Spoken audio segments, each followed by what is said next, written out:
WhatsApp বন্ধুরা, কেমন আছো সব? আবার শুরু করে দিয়েছি একটা নতুন ব্লগ। আজকে দেখতে পাচ্ছ আমার পিছনে আমার বর্দা আছে, পাশে মা রয়েছে। এই দেখো বড় জেঠু, বড় মা।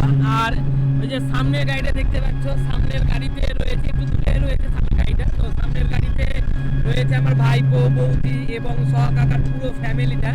তো আমরা যাবো আজকে ডাঙাপাড়া ধাম, যেহেতু আজকে হচ্ছে সীতা নবমীর দিন, নাকি বলো না সীতা নবমী? তো আজকে হচ্ছে সীতা নবমী, প্রভু জগৎবন্ধু সুন্দরের আজকে হচ্ছে জন্মতিথি। জন্মতিথি, তো সেই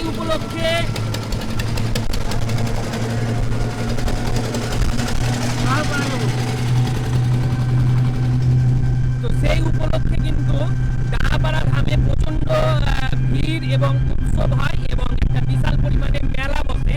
তো সেই মেলা দেখতে যাব। আগে আমার কোনোদিন যাওয়া হয়নি, মায়েরও যাওয়া হয়নি, বড় মা হয়তো গিয়েছিল, আগে অনেকবার গিয়েছে। তো আজকে সেই মেলাটা বা সেই উৎসবটাই দেখাতে আমরা চলেছি এবং সেই উৎসবের ব্যাপারে বিভিন্ন ঘটনাবলী বা জন্ম বৃত্তান্ত মহাপ্রভু জগৎবন্ধু সুন্দরের সেই ব্যাপারেও বলবো। যদিও আমার আগের ভিডিওতে আমি এই ব্যাপারে আপনাদেরকে অনেক বলেছি, কিন্তু আবার আমি এই ভিডিওতে আপনাদেরকে এই ব্যাপারে বিস্তৃত ভাবে আলোচনা করে দেবো।